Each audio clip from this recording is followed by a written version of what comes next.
Hey guys, welcome back to my channel. It is your girl Cinquanta Cox-Smith. Smile for me. Today I am going to use Midjourney to create a cloud image, and then I'm going to upload it to Redbubble. This is not a tutorial, just showing you guys a way that you can use Midjourney. I'm here on Midjourney and I am going to go ahead and type in what I want.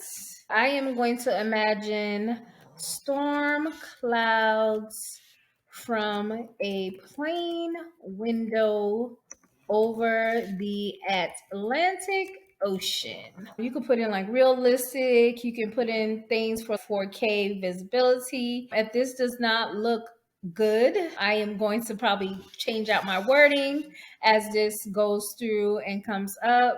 Ultimately, I probably won't use the image that I get today because I already have one that I love. I just wanted to show you guys what I typed in to get what I want. Here are the images, and I'm going to open that in my browser so you guys can see what that looks like. I didn't put any extra stuff like quality or realistic or 4K vibes, but this is what you get. It's very pretty, might I add, but I am going to go on record and say that AI tools should be assistance and not be the end all be all.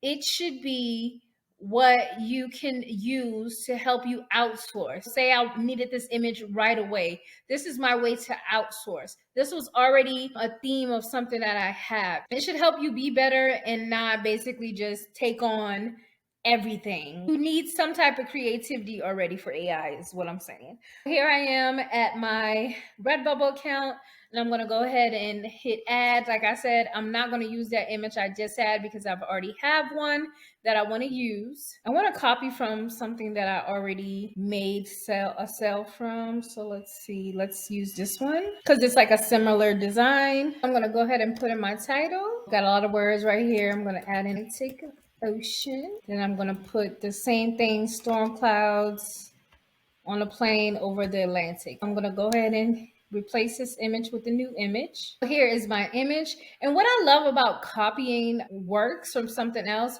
it already sets me up to have pretty good quality of something else. As far as this one, I don't know if the images were the same size, but a lot of times what I do with the like square images like this, I set them up here. And I'm only going to do a few. I did a shirt. Let's do the hat. I do one shirt. You've seen all shirts. This image is already pretty much squared out. I'm going to leave that as is. That looks good. Let's go ahead and work on one of these all over print shirts.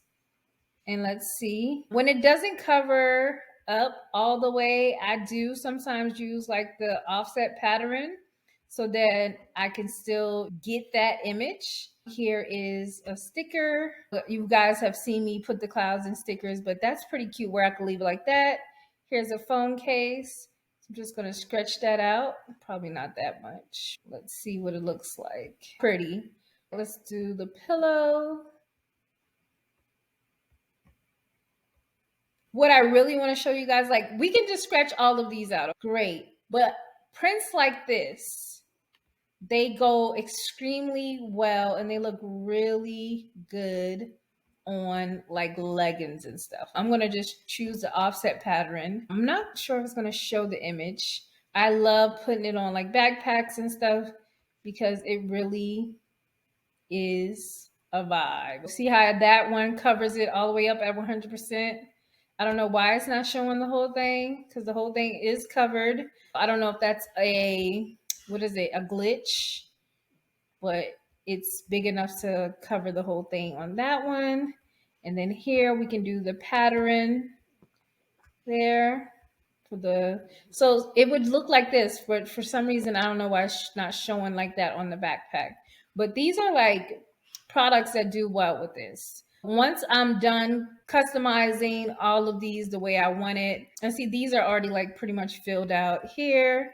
What I'll do is just go ahead and, this one needs to be resized, but what I'll go ahead and do is hit save, and then I'll upload this to my Redbubble store. That's pretty much it. Like I said, I already had this idea. I already have a image like this in my store. And what I did was I used AI to assist me to create something similar. I already have cloud photos in my phone that I can also upload to Midjourney, and to have Midjourney do something similar to the photos that I have, or make it better, or recreate that image. That's why I say use AI to enhance the creativity that you already have versus it being your creativity. If that makes sense, there it is. I'll go back in later and fix everything up all nice. Here are a few of the items that I just did. That was just a quick video showing you guys how I use AI to enhance my creative ability. And until next time.